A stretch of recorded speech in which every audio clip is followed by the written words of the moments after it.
ট্রাইব্যুনালের চার্জশিটে নাম আসা 15 কর্মকর্তা সেনা হেফাজতে। ব্রিফিংয়ে জানালো সেনা সদর, নেওয়া হবে আইনি ব্যবস্থা।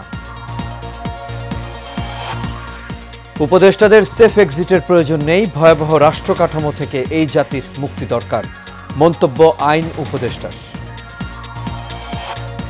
অন্তর্বর্তী সরকারের কিছু উপদেষ্টা একটি বিশেষ দলের হয়ে কাজ করছেন, অভিযোগ বিএনপি ও জামায়াতের। এবং নির্বাচন আয়োজনে প্রস্তুত ইসি, জানালেন সিইসি। গণমাধ্যমের সহায়তা ছাড়া সুষ্ঠু ভোট সম্ভব নয়, বললেন উপদেষ্টা সাখাওয়াত।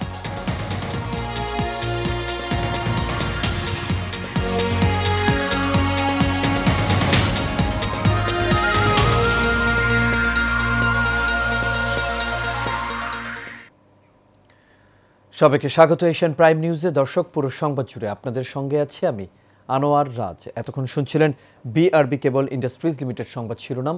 এবার চলে যাচ্ছি পুরো খবরে। জুলাই জাতীয় সনদ স্বাক্ষর অনুষ্ঠান 2 দিন পেছানোর সিদ্ধান্ত হয়েছে। আগামী 15 অক্টোবরের পরিবর্তে 17 অক্টোবর এই সনদ স্বাক্ষর অনুষ্ঠিত হবে।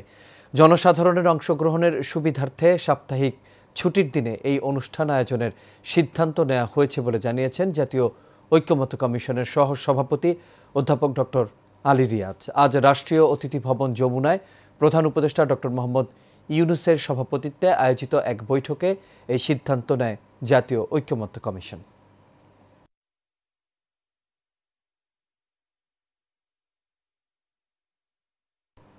আইন উপদেষ্টা ডক্টর আসিফ নজরুল বলেছেন, বর্তমানে অনেকেই সেফ এক্সিটের কথা বলছেন, তবে উপদেষ্টাদের সেফ এক্সিটের প্রয়োজন নেই, ভয়াবহ রাষ্ট্র কাঠামো থেকে এই জাতির সেফ এক্সিট দরকার বলেও মন্তব্য করেন তিনি। আজ রাজধানীর একটি হোটেলে জাতীয় মানবাধিকার কমিশন অধ্যাদেশ 2025 বিষয়ক জাতীয় পরামর্শ সভায় তিনি এসব কথা জানান। ওয়ালিদ সিদ্দিকী রিপোর্ট করেছেন। দেশে একটি মানবাধিকার কমিশন থাকলেও মূলত তার কোনো ক্ষমতাই নেই, যে কারণে শেখ হাসিনা পালিয়ে যাওয়ার পর অন্তর্বর্তী সরকার জাতীয় মানবাধিকার কমিশন অর্ডিন্যান্স 2025-এর খসড়া নিয়ে এই পরামর্শ সভার আয়োজন করে। খসড়ায় জাতীয় মানবাধিকার কমিশন অর্ডিন্যান্স 2025-এ সরাসরি মামলার বিধান না থাকায় অসন্তোষ জানান অ্যাটর্নি জেনারেল।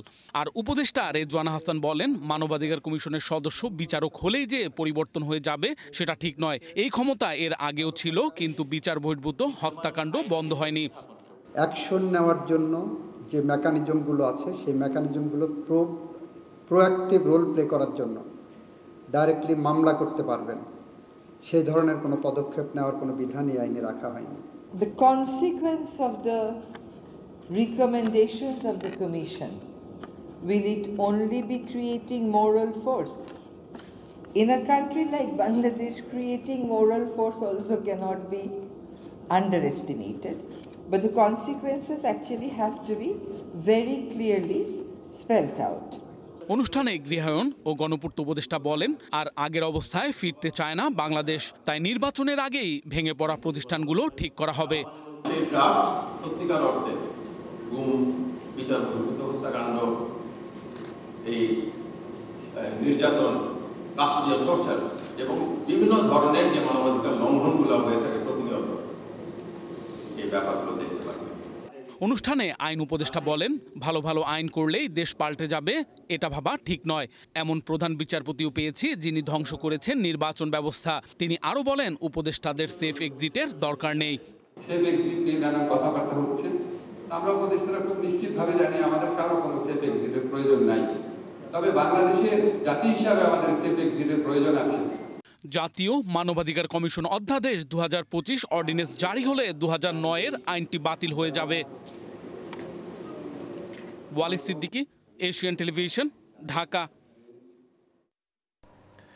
দর্শক, শিরোনামে যেমনটি বলছিলাম, আন্তর্জাতিক অপরাধ ট্রাইব্যুনাল সামরিক বাহিনীর যেসব কর্মকর্তার বিরুদ্ধে গ্রেপ্তারি পরোয়ানা জারি করেছেন, তার মধ্যে 15 জনকে হেফাজতে রাখা হয়েছে বলে জানিয়েছে সেনা সদর। আজ ঢাকা সেনানিবাসের মেস আলফাতে এক সংবাদ সম্মেলনে সেনাবাহিনীর adjutant general major general Mohammad Hakimuzzaman জানান, তাদের বিরুদ্ধে আইন অনুযায়ী ব্যবস্থা নেওয়া হবে। বিস্তারিত মণ্ডলের নামের রিপোর্টে। স্বৈরশাসন আমলে সরকার বিরোধী মত দমনে হত্যা, গুম, খুনের সাথে জড়িত সেনা সদস্যদের বিরুদ্ধে আন্তর্জাতিক অপরাধ ট্রাইব্যুনালের গ্রেপ্তারি পরোয়ানা জারি এবং ওইসব সেনা সদস্যদের বিরুদ্ধে কী পদক্ষেপ নেওয়া হচ্ছে তা জানাতেই আইএসপিআর এই সংবাদ সম্মেলনের আয়োজন করে। এই জন্য সেনা সদর চিন্তা করলো যে প্রেস রিলিজের পরিবর্তে আপনাদেরকে সকলকে ডেকে আমাদের কিছু বিষয় স্পষ্ট করা দরকার। এই সময় মেজর জেনারেল মোহাম্মদ হাকিমুজ্জামান বলেন 25 জনের সেনা কর্মকর্তার মধ্যে 9 জনই অবসরপ্রাপ্ত। তাছাড়া চাকরিরত 15 জনের মধ্যে একজনের খোঁজ পাওয়া যাচ্ছে না। এখন যারা অবসরে চলে গেছেন, এলপিআর যারা অবসরে চলে গেছেন তার প্রতি যদিও বা আমাদের সেনা আইন তার উপরে ওইভাবে খাটে না। বাকি যারা আছেন এলপিআরে এবং চাকরিরত যে কজন আছেন 15+1 এই 16 জনকে 8 তারিখেই তাদেরকে আমরা আমাদের একটা সেনা হেফাজতে যেটা আমরা বলি আর্মি ওন কাস্টডিতে আসার জন্য একটা অর্ডার, যেটাকে আমরা বলি অ্যাটাচমেন্ট অর্ডার, আমরা এটা দিয়েছি। এর ভিতরে একটা জিনিস ঘটে গেছে, সেটা হলো যে আমাদের যে 15 জন চাকরিরত আছেন এর ভিতরে 10 জনই রেসপন্স করেছেন, শুধু একজন তাকে আমরা বলা হয়েছিল, তাকে মেসেজ দেওয়া হয়েছিল is to stay in Dhaka cantonment, কিন্তু উনি 9 তারিখের শেষ অবধি পর্যন্ত উনি জয়েন করেননি। আমরা এরকম যাদের নামে অভিযোগ উঠে তাদেরকে আমরা এরকম হেফাজতে প্রথমে নিয়ে নিই, তারপরে তার বিচার কার্য শেষ হয়। সেটা আপনারা শুনেছেন, field general court martial, summary court martial ইত্যাদি শুনেছেন না? এই কোর্ট মার্শালগুলো বিভিন্ন প্রকারের কোর্ট মার্শাল আছে, এইগুলো সব শেষ করার পরে রায় যখন হয় তখন তার বিচারের রায় অনুযায়ী আইনানুগ ব্যবস্থা গ্রহণ করা হয়। আগামী 22শে অক্টোবরের মধ্যে অভিযুক্তদের আদালতে হাজির করার কথা আছে বলেও জানান তিনি। বাংলাদেশ আর্মি একদম স্পষ্ট ভাষায় বলে দিচ্ছে, বাংলাদেশ আর্মি জাস্টিসের পক্ষে, যেটা জাস্টিস হবে সেটার পক্ষে আমরা থাকবো। ইনসাফ, নো কম্প্রোমাইজ উইথ ইনসাফ, কাম হোয়াটসো মেবি। জাস্টিসের পক্ষে আমরা অবশ্যই স্ট্যান্ড ফাস্ট এবং দৃঢ়। গুম হওয়াদের প্রতি সেনাবাহিনীর সহানুভূতিশীল উল্লেখ করে তিনি বলেন, সেনাবাহিনীতে থাকাকালীন কর্মকর্তার অপরাধের দায় সেনাবাহিনী নেবে না। Mondal Enam, Asian television, Dhaka. দেশের মানুষ একটি নিরপেক্ষ নির্বাচন চায়, কিন্তু অন্তর্বর্তী সরকারের কোনো উপদেষ্টা একটি বিশেষ দলের হয়ে কাজ করছেন বলে অভিযোগ উঠেছে। এমনটাই বলছেন বিএনপির মহাসচিব মির্জা ফখরুল ইসলাম আলমগীর। বিকেলে গাজীপুরের কাপাসিয়া পাইলট উচ্চ বিদ্যালয়ে বিএনপির সাবেক নেতা অবসরপ্রাপ্ত ব্রিগেডিয়ার হান্নান শাহের নবম মৃত্যুবার্ষিকীর স্মরণ সভায় তিনি শতভাগ নিরপেক্ষ থেকে নির্বাচন পরিচালনা করতে অন্তর্বর্তী সরকারের প্রতি আহ্বান জানান। এ সময় মির্জা ফখরুল ইসলাম বলেন, বিএনপি সংস্কার মানে না এমন প্রচারণা চালাচ্ছে একটি পক্ষ। তিনি বলেন, দেশ নির্বাচনী ট্রেন লাইনে উঠে গেছে। কারো অপপ্রচারে বিভ্রান্ত না হয়ে বিএনপির সকল নেতাকর্মীদের ভোটের জন্য ঝাঁপিয়ে পড়তে হবে। ভারতের সাথে সুসম্পর্ক বজায় রাখতে সমতার প্রয়োজনীয়তার কথা উল্লেখ করে তিনি জানান, সীমান্ত হত্যা বন্ধ এবং পানির ন্যায্য হিস্সা ছাড়া তা সম্ভব নয়। এই অন্তর্বর্তী সরকারকে যে আপনি শতভাগ নিরপেক্ষ থাকবেন, আপনার উপদেষ্টা মণ্ডলীর সদস্যদের মধ্যে কেউ কোনো দলের জন্য পক্ষপাতিত্ব করছেন বলে বিভিন্ন জায়গায় অভিযোগ আসছে। আমরা এটা শুনতে চাই না, বাংলাদেশের মানুষ এটা শুনতে চাই। নির্বাচন যত ঘনিয়ে আসছে, প্রশাসন ও সরকারের কিছু উপদেষ্টার মধ্যে অস্থিরতা দেখা দিচ্ছে বলে মন্তব্য করেছেন বাংলাদেশ জামায়াতে ইসলামীর সেক্রেটারি জেনারেল মিয়া গোলাম পরোয়ার। সকালে খুলনার পাইকগাছা সরকারি কলেজ মাঠে উপজেলা জামায়াতে ইসলামীর সমাবেশে প্রধান অতিথির বক্তব্যে তিনি এই মন্তব্য করেন। এ সময় তিনি অভিযোগ করে বলেন, উপদেষ্টাদের কেউ গোপনে একটি দলের সঙ্গে যোগসাজশ করে তাদের ক্ষমতায় আনতে কাজ করছেন। এর আগে ফ্যাসিবাদের বিরুদ্ধে বিপ্লব হয়েছে, এবার সুশাসনের জন্য বিপ্লব করতে হবে উল্লেখ করে আরও জানান, ইসলামী দলগুলোর মধ্যে তৈরি হওয়া ঐক্য থাকলে বাকিরা বাতিলের খাতায় চলে যাবে। প্রশাসন এবং সরকারের অভ্যন্তরে কিছু উপদেষ্টাদের মধ্যে কেন যেন একটু অস্থিরতা দেখা যাচ্ছে, নাকি বলেন?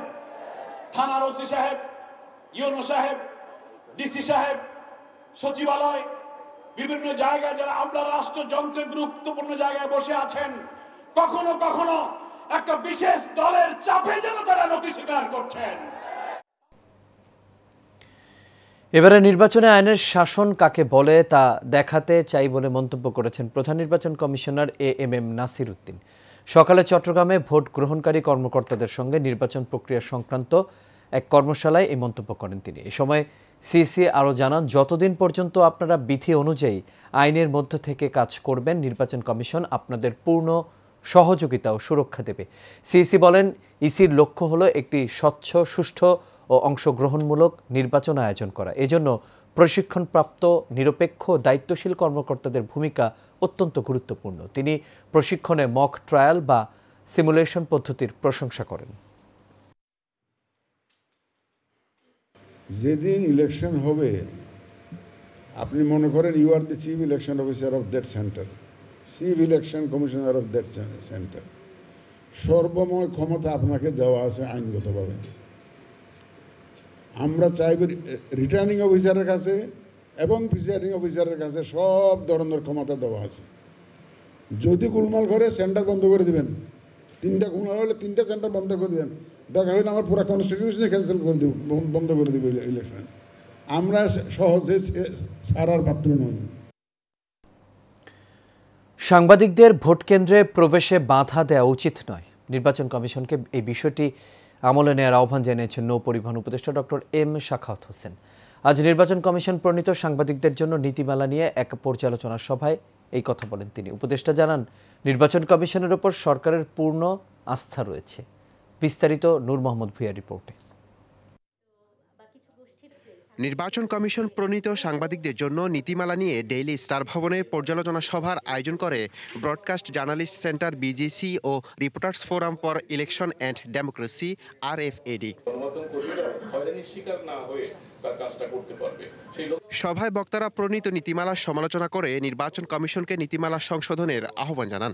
কেনই করবে? আপনার হাতে একটা বুম আছে, আপনার একটা কলম আছে, এবারে জার্নালিস্ট, আপনার ঢোকার অধিকার আছে। আসলে আমরা সকলেই দেশের জন্যই কাজ করতে চাই, দেশের জন্য কাজ করবার জন্যই এই নীতিমালার কিছু পরিবর্তন প্রয়োজন বলে সকলে মনে করছেন। আমার প্রশ্ন হলো, যদি নির্বাচন কমিশনকে অবৈধ করে আমার কেন্দ্রে প্রবেশ করতে হয়, তাহলে আমাকে কেন নির্বাচন কার্ড দিচ্ছে, আমাকে সেখান থেকে কার্ড সংগ্রহ কেন করতে হচ্ছে? নির্বাচনকে সুষ্ঠু করতে সাংবাদিকদের স্বাধীনভাবে কাজ করতে দেওয়ার পাশাপাশি কয়েকটি প্রস্তাব তুলে ধরেন বক্তারা। এই যে যাবে না যখন নির্বাচন কমিশন বলে, তখন আসলে নির্বাচন কমিশনের এই বিষয়ে কোনো ইন্টেনশন আছে কিংবা পজিশন আছে, আমি দুটোই দেখতে চাই। সাংবাদিকদের ভোট কেন্দ্রে বাধা দেওয়া উচিত নয় জানিয়ে প্রধান অতিথির বক্তব্যে নৌ পরিবহন উপদেষ্টা ডক্টর এম সাখাওয়াত হোসেন বলেন, নির্বাচন কমিশনকে বিষয়টি বিবেচনায় নিতে হবে। যাই হোক, আমি আশা করব যে আগামী নির্বাচন সরকার যেরকম চাচ্ছে, নির্বাচন কমিশনও সেরকম চাচ্ছে। আমি নির্বাচন কমিশনের উপরে সম্পূর্ণ আস্থা রাখতে চাই, টিল দে ফেল। এই পর্যন্ত আমি আস্থা রাখতে চাই, আমরা সরকার আস্থা রাখছি নির্বাচন কমিশনের উপরে। আপনারা যে সমস্যাগুলো তুলেছেন, এছাড়া অন্তর্বর্তী সরকার সুষ্ঠু নির্বাচন করতে জনগণের কাছে বদ্ধপরিকর বলেও জানান ডক্টর এম সাখাওয়াত হোসেন। আমরা একটা ফ্রি অ্যান্ড ফেয়ার ইলেকশন দিতে চাই, এটা অঙ্গীকার অন্তর্বর্তীকালীন সরকারের। ভালো হোক মন্দ হোক, আমরা যাই থাকি না কেন।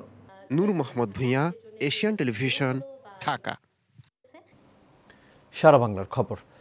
যথার্থ জুলাই যোদ্ধা ও মুক্তিযোদ্ধারা সরকারি রেভিনিউ পাক। সরকারি সুবিধা একবার দিয়ে তার কাছ থেকে নিয়ে নিতে হলে বহুমুখী ব্যাপার আছে বলে জানিয়েছেন মুক্তিযোদ্ধা এবং দুর্যোগ ব্যবস্থাপনা ও ত্রাণ মন্ত্রণালয়ের উপদেষ্টা ফারুকী আজম। বরগুনার আমতলী উপজেলার চিলা হাশেম বিশ্বাস মাধ্যমিক বিদ্যালয় বহুমুখী আশ্রয়ন কেন্দ্রের প্রস্তাবিত স্থান পরিদর্শনের সময় সাংবাদিকদের এক প্রশ্নের জবাবে এই কথা জানান তিনি। বলেন, আমতলীতে 2টি ও তালতলীর একটি প্রস্তাবিত স্থান পরিদর্শনকালে তার সাথে ছিলেন দুর্যোগ ব্যবস্থাপনা ও ত্রাণ মন্ত্রণালয়ের সচিব মোহাম্মদ মোস্তাফিজুর রহমান, মহাপরিচালক রেজওয়ানুর রহমান, বরগুনা জেলা প্রশাসক মোহাম্মদ শফিউল আলম ও আমতলী উপজেলা নির্বাহী কর্মকর্তা রকুনুজ্জামান সহ কর্মকর্তারা।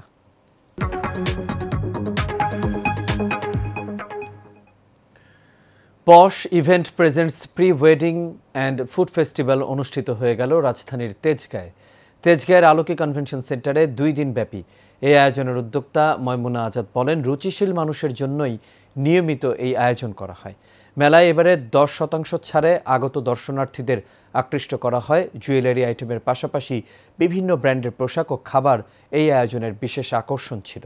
2 দিনের এই আয়োজনে দেশসেরা সেলিব্রিটিরা অংশ নেন। এবারের আয়োজনে রাজধানীর অভিজাত এলাকা থেকে শুরু করে প্রায় সব ধরনের মানুষের মিলন মেলায় পরিণত হয়েছিল pre wedding and food festival. হচ্ছে আলোকি কনভেনশন হল, তেজগাঁ লিংক রোডে। আমাদের ইভেন্টটা 10 এবং 11 pre wedding and food festival. এখানে 140টারও বেশি স্টল নিয়ে কিন্তু আমাদের এই মেলাটা, যেখানে আপনারা সকল ধরনের পণ্য পেয়ে যাবেন ওয়েডিং সলিউশনের একই ছাদের নিচে। অনেক অনেক ডিসকাউন্ট দিচ্ছে। আজকের এই মেলাটা কিন্তু রাত্র 11টা পর্যন্ত থাকবে। অবশ্যই আপনারা যারা আছেন তারা আমাদের এই মেলাটাতে চলে আসবেন 10 এবং 11 অক্টোবর 2025 আলোকি কনভেনশন হলে। আর এর সাথে শেষ করবে এশিয়ান প্রাইম নিউজ। তবে যাবার আগে বিআরবি কেবল ইন্ডাস্ট্রিজ লিমিটেড সংবাদ শিরোনামগুলো দেখে নেব দর্শক আরও একবার।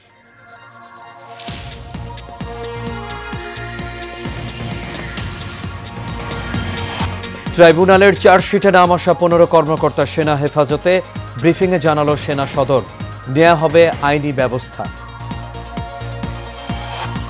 উপদেষ্টাদের সেফ এক্সিটের প্রয়োজন নেই, ভয়াবহ রাষ্ট্র কাঠামো থেকে এই জাতির মুক্তি দরকার, মন্তব্য আইন উপদেষ্টা। অন্তর্বর্তী সরকারের কিছু উপদেষ্টা একটি বিশেষ দলের হয়ে কাজ করছেন, অভিযোগ বিএনপি ও জামায়াতের। এবং নির্বাচন আয়োজনে প্রস্তুত ইসি, জানালেন সিইসি, গণমাধ্যমের সহায়তা ছাড়া সুষ্ঠু ভোট সম্ভব নয় বললেন উপদেষ্টা সাখাওয়াত। দর্শক, এই ছিল আমাদের এখনকার আয়োজনে। আমাদের পরবর্তী সংবাদ দেখার আমন্ত্রণ রইল। এতক্ষণ সাথে থাকার জন্য সবাইকে ধন্যবাদ। শুভরাত্রি।